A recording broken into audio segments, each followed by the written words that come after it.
Hello दोस्तों, कैसे हैं आप सब? आशा करते हैं बहुत अच्छे होंगे। कौन है तारिक-ए-रहमान?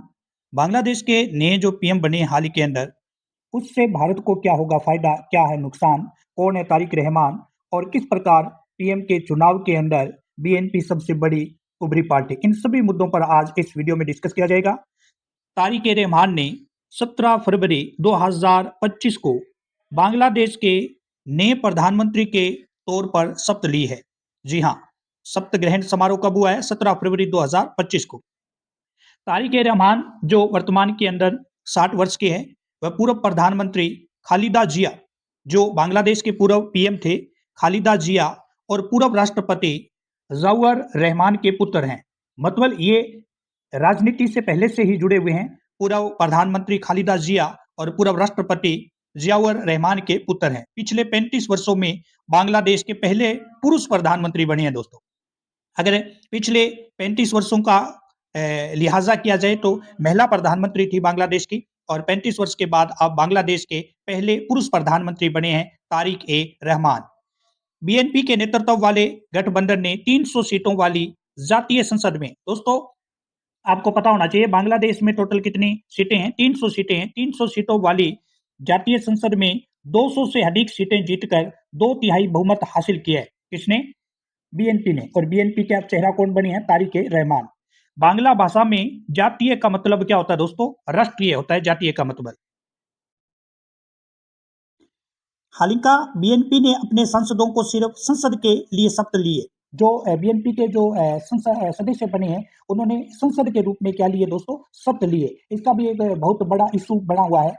कॉन्स्टिट्यूशनल रिफॉर्म काउंसिल मेंबर के सदस्य के तौर पर कोई शपथ नहीं लिए। मतलब बीएनपी के जो भी सदस्य हैं, उन्होंने संसद के लिए शपथ लिए। कॉन्स्टिट्यूशन रिफॉर्म काउंसिल मेंबर के सदस्य के रूप में कोई शपथ नहीं लिए। 12 फरवरी को हुए चुनाव में लोगों ने सांसद चुनने के साथ-साथ जुलाई चार्टर पर जनमत संग्रह में वोट भी दिया था। सांसद तो चुने थे। साथ के अंदर 12 फरवरी को जुलाई चार्टर पर जनमत संग्रह भी हुआ था, जिसके अंदर बांग्लादेश के निवासियों में से 62% लोगों ने हाँ में वोट किया। जुलाई चार्टर के मुताबिक नई संसद 180 दिनों के लिए संविधान सभा की तरह काम करेगी। लेकिन दोस्तों ये जुलाई चार्टर का जो रिफॉर्म आया था, उस reform constitution reform council member के तौर पर किसी भी सदस्य ने शपथ नहीं ली। ये भी एक बड़ा इशू बना हुआ, बहुत बड़ा मुद्दा है, जिस पर 12 फरवरी को क्या वोटिंग हुई थी। 62% लोगों ने क्या किए थे? वोट भी किए थे। तारिक-ए-रहमान के बारे में देखें तो निर्वाचन और विवाद 2007 के अंदर इनका एक राजनीतिक संकट के बाद ये विदेश लंदन में रहते थे। दोस्तों 2007 तक तो ये बांग्लादेश में थे। 2007 के बाद ये बांग्लादेश को छोड़कर लंदन के अंदर चले गए थे, क्योंकि इन पर भ्रष्टाचार और 2004 के ढाका ग्रेनेड हमले से जुड़े मामलों में आरोप लगे थे। इस पर तारिक-ए-रहमान पर 2004 में जो ढाका ग्रेनेड हमला हुआ था वो और भ्रष्टाचार के आरोप थे, जिसके कारण ये निर्वासित होकर लंदन चले गए थे। उन्होंने आरोपों को राजनीतिक प्रतिशोध भी बताया। ये राजनीतिक प्रतिशोध है, इसलिए ये लंदन चले गए। लंबे समय तक अनुपस्थित के बावजूद भी ये पार्टी के कार्यवाहक चेयरमैन के रूप में सक्रिय थे। मतलब रहमान जो थे, तारिक-ए-रहमान लंदन में रहते थे, फिर भी पार्टी के चेयरमैन के रूप में ये क्या थे? एक्टिव थे। 2025-26 में वापसी और नेतृत्व किया बीएनपी का इन्होंने। 25 दिसंबर 2025 को वह लंदन से लौटे थे। कब? 25 दिसंबर 2025 को वापस, 2007 में गए थे। 25 दिसंबर 2025 को वापस बीएनपी के नेतृत्व बनकर एक चेहरा उभरे और 2025 के अंदर ये वापस आए। 2026 के आम चुनाव में बीएनपी की जीत के साथ ही वह राष्ट्रीय राजनीति के केंद्र में लौटे। 20 साल बाद बीएनपी की सत्ता में वापसी ने उन्हें संभावित प्रधानमंत्री के रूप में स्थापित कर दिया। 20 साल तक बीएनपी की वापसी नहीं थी। 20 साल के बाद बीएनपी की क्या हुई है दोस्तों? वापसी हुई है। उन्होंने वह राजनीतिक शुरुआत मिली है जो 2006 के अंत में बांग्लादेश में व्यापक राजनीतिक अनिश्चितता के कारण उन्हें नहीं मिल पाई थी। मतलब दोस्तों राजनीतिक शुरुआत मिल गई जो 2006 के अंत में बांग्लादेश में व्यापक राजनीतिक अनिश्चितता के कारण उन्हें नहीं मिल पाई थी।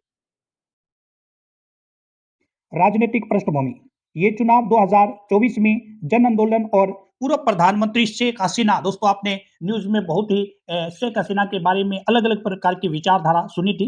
वही शेख हसीना है जो काफी लंबे टाइम से बांग्लादेश की प्रधानमंत्री थी। शेख हसीना के सत्ता से हटने के बाद पहला बड़ा राष्ट्रीय चुनाव था। हसीना की पार्टी अवामी लीग इस चुनाव में हिस्सा नहीं ले सकी, जिससे राजनीतिक समीकरण पूरी तरह से बदल गए। तारिक रहमान लंबे समय तक विदेश में रहे थे, लेकिन इस चुनाव में के ज़रिए उन्होंने ज़बरदस्त वापसी हासिल की है। तारिक रहमान बीएनपी के बड़े चेहरे और बांग्लादेश के नए पीएम। तो ये थी आज का डिस्कस दोस्तों, बांग्लादेश के नए पीएम बने तारिक रहमान। भारत के लिए भी एक प्रकार का संदेह बढ़ चुका है, एक तारीखें पड़ चुकी है। भारत में इस भारत को भी इनवाइट किया गया है और उस इनवाइट समारोह के अंदर हमारे जो संसद के स्पीकर हैं, लोकसभा सदस्य के रूप में ओम बिरला, उन्होंने वहाँ पर क्या है शामिल हुए हैं तारिक रहमान के शपथ ग्रहण समारोह में। वीडियो अच्छा लगा हो तो लाइक करें, शेयर करें और चैनल को सब्सक्राइब करना नहीं भूलें, क्योंकि इस प्रकार के अच्छे ऑथेंटिक्स विचारधारा के साथ वीडियो आपके सामने कम टाइम में आते रहते हैं। थैंक यू दोस्तों, फिर मिलते हैं न्यू वीडियो के साथ।